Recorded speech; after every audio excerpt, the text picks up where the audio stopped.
안녕하세요, 토코님들. 지방에 살고 있는 평범한 임신 8개월인 예비 엄마예요.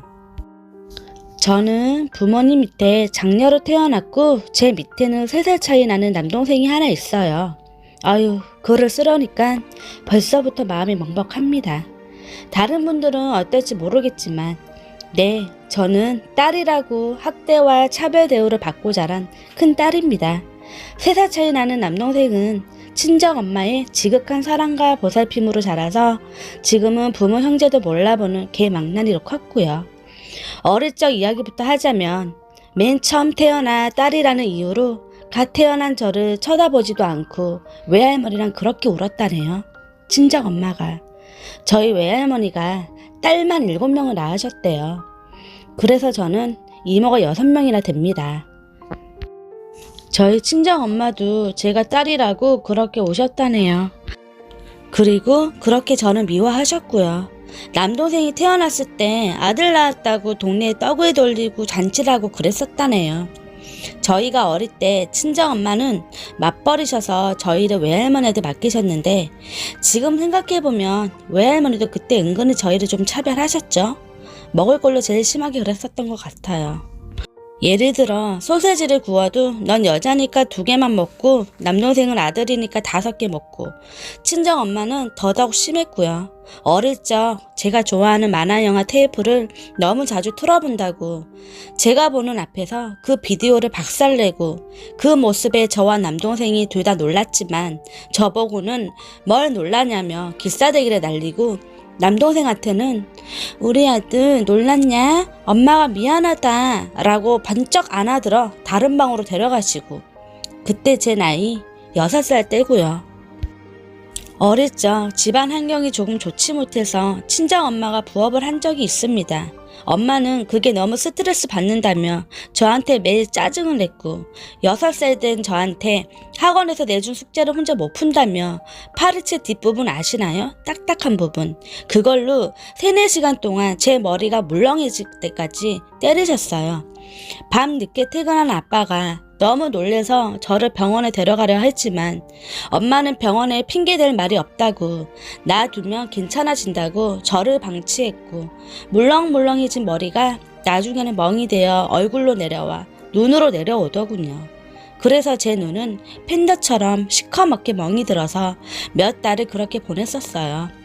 남동생은 그런 절 보고 밤탱이라 놀리고 엄마는 그 말을 듣고 같이 웃곤 하셨죠. 유치원에 보낼 때는 저 혼자 길 가다가 전봇대에 들이받았다고 거짓말을 하라고 시키셨고, 동생과 싸우거나 말다툼이 있을 땐 묻고 따지는 것도 없이 바로 어린 저에게 기싸대기가 날아왔습니다. 그래서 눈에 있는 실핏줄이 터져서 다닌 적도 여러 번이고, 그렇게 맞고 울면 우는 모습이 꼴보기 싫다고 파르체를 가지고 와서 일부러 제 발가락 부분을 세게 때리곤 했습니다. 아시잖아요. 발가락 뼈가 얼마나 약한 부분이고 맞으면 잘 부러지는 곳인지. 그래서 발가락도 부러졌었지만 놔두며 저절로 붙는다며 쩔뚝거리며 걸어도 저를 그대로 방치했고, 길에서 넘어져 팔꿈치가 째져서 들어왔을 때도 그 위험한 곳에 남동생까지 데리고 갔었냐며 내 아들이 다치면 어쩔 뻔했냐고 사람들이 지나가는 길목에서 팔꿈치에 피를 철철 흘리는 제게 기싸대기를 때리고 병원에도 안 데리고 갔습니다. 그래서 제 팔꿈치에는 2cm 정도의 째졌던 상처가 아직도 남아있어요. 7살쯤 남동생과 싸웠다고 저 혼자 추운 날 밖에 맨발로 길에 쫓겨난 적도 있었고, 같이 친하게 지내던 동네에 2-3살 많던 언니가 어젯밤에 너희 집 앞에 지나가는데 너희 엄마가 너 혼내는 소리 들었다. 괜찮니? 이 말은 수도 없이 들었습니다.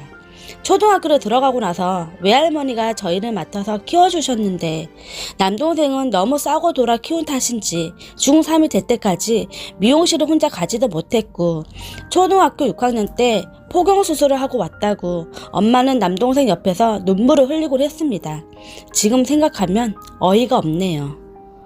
가족끼리 외식을 해도 네 동생은 남자고 많이 먹어야 하니까 너는 이것만 먹고 그만 먹어라 하고는 제 앞접시에 고기 몇 점만 올려주시고, 고기 굽는 불판에 젓가락이라도 스치려 하면 친정엄마는 들고 있는 수저를 제 얼굴에 던지셨습니다. 주위 사람들, 아니 친척들까지도 그런 엄마를 보며 수군거리고 저보고 불쌍하다고 뒤에서 더 저를 챙겨주시기도 했습니다. 남동생은 점점 자랄수록 그런 제 모습에 낄낄거리고 조금만 저에게 불만이 생기면 엄마에게 이르겠다고 저를 협박하고 제가 혼나거나 맞는 모습을 보며 저를 비웃었습니다. 어릴 적 엄마가 외할머니한테 했던 말들을 30살이 다 되어가는 이 나이에도 잊을 수가 없네요. 큰딸 땡땡이는 때려도 별로 마음이 안 아파. 묵묵하게 맞고 있는 거 보면 오기가 생겨서 더 때리고 싶어져. 근데 아들 땡땡이는 보는 것만으로도 안쓰럽고 마음이 아파. 그래서 혼내기가 싫어. 저도 맞으면 울 줄 알고 잘못했다 말할 줄 알았습니다. 하지만 그렇게 말해도 돌아오는 건 상상을 초월하는 손찌검이기에 어쩌면 적응이 돼버렸을지도 몰라 묵묵히 맞고 있었는지도 모르겠습니다. 결국 저는 중학생 때 엄청난 방황을 하기 시작했고 술, 담배, 가출을 일삼는 비행 청소년이 돼 있었습니다. 집이 싫고 엄마가 싫고 모든 걸 알면서도 시끄러워지는 게 싫다고 저를 폭행하는 엄마를 그대로 나몰라라 하고 방치했던 아빠. 차라리 나 없이 세 사람이 화목하게 사는 게 나을지도 모른다는 생각에 틈만 나면 집을 나가고 엄마를 보려 하지 않았습니다. 엄마는 저를 찾은 적이 한 번도 없으셨어요. 아빠만이 저를 찾으려고 동네를 뛰어다니고 제 친구들한테 연락을 하며 저를 찾으셨고 처음 집에 다시 들어왔을 때 왜 집에 다시 들어왔냐고 나가서 죽어버리지라고 말하는 엄마에게 커서 꼭 복수할 거라며 이를 갈고 살았습니다. 나이가 들어 남동생이 고등학생이 되어 남동생이 방황을 할 때 그 모든 게 제 탓이라며 네가 중학생 때 엇나갔던 게 남동생이 그걸 보고 배운 거라고 자고 있는 제 배를 발로 차고 머리채를 휘어잡고 뺨을 수도 없이 때리곤 했었습니다. 그럴 때마다 네가 이해해라. 너희 엄마는 원래 좀 별나다라고 말했던 아빠. 아빠도 밉고 엄마도 미웠습니다. 얼른 어른이 되고 싶고 독립을 하고 싶었습니다. 고3이 되어 대학을 가고 싶었지만 너 같은 년한테 줄 등록금은 없다며 그때도 막말과 폭행이 이어졌고 3년 후 동생은 대학을 갔습니다. 마땅히 제대로 배운 것도 없어 시시하게 동네 편의점, PC방에서 해서 벌어온 알바비도 네 동생 등록금이 모자란다, 용돈이 모자란다는 이유로 모두 빼앗아 갔으며 남동생은 학교 다니느라 힘들다고 중고차도 사주시고 그 자동차로 폭주를 뛰다가 나온 벌금과 주차 단속 카메라에 찍힌 벌금 모두 다 제 돈으로 내주라고 요구했고 제 차도 아닌 그 차에 제 돈을 다 쏟아 부었습니다. 폭주 단속이 한창일 때 형사 2명이 저희 집에 들이닥쳤을 때도 모든 게 제 탓이니까 저보고 모든 책임을 지라고 말했던 친정엄마였습니다. 저 때문에 남동생이 엇나간 거라고요. 20살 초반까지 저는 속옷도 키즈라고 하죠.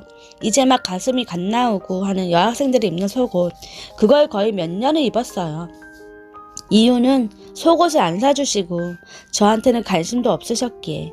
남동생은 나이키다, 아디다스다, 좋은 브랜드 좋은 신발 사 신어도 저는 돈 없어서 시장에 파는 2만원짜리 보세 신발 신고 그거라도 신고 들어오면 무슨 돈이 있어서 신발을 샀냐고, 그 돈 있으면 네 남동생 용돈 모자라는데 보태줬어야지 라고 저한테 그 신발을 던지고 현관에 서서 한참을 집에 못 들어오게 하셨었죠. 눈이 나빠 안경을 쓰는데 안경을 끼고 있는 제 얼굴을 그대로 때려서 안경알이 깨지며 제 콧등을 긁어서 상처가 났을 때도 꽃이다 미친년이라고 욕하셨고 알바비를 벌어 안경을 새로 맞출 때까지 본드로 안경알을 붙이며 살았어요. 하지만 남동생이 만나는 여자들에게는 잘해주셨습니다. 제가 만나는 남자들에게는 내 딸과 만나는 사이니 우리 집에 도움을 줘야 한다며 매일 선물이나 용돈을 바라셨고 남동생 여자친구들에게는 맛있는 음식을 해주시고 용돈을 주시고 둘이 편하게 집에서 놀으라고 집까지 비워주시곤 했었죠. 그러다 여자친구와 헤어지면 그 나쁜 년이 내 아들 홀리고 데리고 놀다가 받아먹을 거만 다 받아먹고 도망갔다라며 뒤에서 여자애들 욕하고 남동생이 힘들어하는 모습에 마음 아프다며 남동생 손을 잡고 우셨습니다. 제가 시집을 갈 때도 100원짜리 한 개 해줄 돈 없다며 제가 모은 돈으로 시집을 왔으며 저는 좋은 남편과 좋은 시댁을 만나서 잘 살고 있습니다. 남편은 세후 500에서 600 정도 벌어오는 직업이고 시댁 어른들도 두 분 다 건강하시고 잘 사셔서 저희에게 집도 해주시고 차도 사주셨습니다. 너무너무 감사하고 죄송하고 많이 모자란 며느리지만 얼마나 챙겨주시는지. 친정엄마는 그걸 아시고는 아파트를 팔고 전세로 이사를 가고 그 돈을 자기한테 해주시기를 바랍니다. 남동생이 장가 가려면 아무래도 네가 한미천 해줘야 되는 게 당연한 거 아니냐고 사위한테는 대놓고 말하기가 못하니까 저한테 계속 그럽니다. 그 아파트 팔고 그 돈 해달라고. 친정아빠는 그런 친정엄마를 말리고 욕하고 싸워도 안 된다며 거의 포기 상태이십니다. 친정 남동생은 걔 망나니로 자라서 집에서 게임만 하고 담배만 피우는 백수로 지내기 몇 년째고 그래도 아들 기죽이면 안 된다고 3000cc짜리 세단을 굴리게 하더군요. 남동생은 자꾸 저희 남편한테 무언가를 바랍니다. 매형이 돈을 잘 버니까 달달이 나한테 용돈이라도 줄 수 있지 않느냐. 최소한 하나밖에 없는 처남 기죽이지 말라고 생활비라도 주겠지라고. 남편과 연애 시절 우리 누나를 만나는 조건으로 나한테 달달이 용돈을 줘야 한다고 말했던 남동생입니다. 친정엄마는 돈도 잘 버는데 내 아들 돈 좀 주면 안 되냐? 부모님도 잘 산다면서 라고 닥달했고 친정아빠는 모자지간이 꼴보기 싫다며 거의 별거 중이십니다. 가끔 저희랑 밖에서 따로 만나 밥 한 끼 하는 정도고요. 남동생이 철없이 대도 안 한 소리를 저한테 전화로 해대면 저는 뭐라고 합니다. 철 좀 들으라고. 누나가 돼서 그 정도 말을 할 수 있는 거 아닙니까? 그러면 5분도 안 돼 친정엄마가 전화가 옵니다. 신발년 개같은 년 2년이 뭔데 내 아들 기죽이냐고. 기집년이 주저넘게 남자한테 달려든다고. 저도 이제 달려들죠. 미쳤냐고. 엄마 나이 60, 70 돼서 그 새끼가 엄마한테 얼마나 잘하는지 두고 보겠다고. 어릴 적 나한테 그렇게 못되게 했으면 됐지. 나이 들어서도 그러냐고. 그래놓고 효도는 저희한테 바라시거든요. 뭐가 필요하다, 돈이 필요하다, 뭐 해달라. 그래놓고 남동생이 엄마한테 조금이라도 섭섭하게 대하면 저한테 바로 전화와서 남동생이 섭섭하게 했다며 후적거립니다. 정말 진절머리가 나고 짜증나 미치겠습니다. 그럴 때마다 저는 그 잘난 아들 데리고 영원히 살지 나한테 하소연을 왜 하냐고. 그래놓고 엄마 편들고 남동생 뭐라 그러면 또 한바탕 욕이 날라옵니다. 뱃속에 8개월 된 딸내미가 있습니다. 정말 어렵게 가진 아이지요. 제 동생 제 얼굴 똑바로 말합니다. 내가 지금 무릎으로 네 배 찍으면 어떻게 될까? 라며 음흉하게 웃으며 어떻게 되긴요. 조산이나 유산을 하겠지요. 저한테 무언가의 협박인 걸까요? 오늘 남편이 김천 쪽에 있는 지뢰라는 지역이 있습니다. 그 지역에 흑돼지가 굉장히 유명하다고요. 오랜만에 처갓집에 다 같이 가서 구워 먹자고 많이 사왔어요. 별로 내키지는 않았지만 알겠다고 가자고 준비해서 가려 하는데 남동생이 전화가 오네요. 저보고 아직 입덧 조금 덜 끝났으니까 먹을 생각하지 말랍니다. 자기가 지금 친정집하고 조금 떨어진 곳에 있는데 조금 늦을 것 같다고 먼저 구워 먹으면 죽이겠답니다. 참나, 나이 26살 처먹은 놈이 말하는 꼬라지가 남편한테 부끄러워 죽겠네요 매번. 그래서 저도 말을 왜 그따위로 처하냐고 욕하고 싸우니 친정엄마가 전화가 왔네요. 네가 뭔데 내 아들한테 뭐라 하냐고. 욕하고 필요 없다고 오지 말랍니다. 그래놓고는 내 아들이 흑돼지를 먹고 싶다니까 킥으로 고기만 보내랍니다. 성질나서 전화 끊고 수신 차단해놨네요. 남편한테 이야기하니까 남편도 어이가 없는지 말이 없네요. 사람이 좋아서 싫은 말도 못합니다. 남편을 위해서라도 저와 곧 태어날 제 아이를 위해서라도 친정엄마와 인연을 끊으려 합니다. 그래도 되는 거겠죠? 저 나쁜 딸이라고 손가락 받을 일일까요? 잠이 안 와서 푸념해 봅니다. 오늘의 사연 잘 들으셨나요? 미흡하지만 제 채널을 시청해주신 모든 분들께 진심으로 감사드립니다. 여러분들의 생각을 댓글로 남겨주세요. 구독과 좋아요는 저에게 정말 큰 힘이 됩니다. 감사합니다.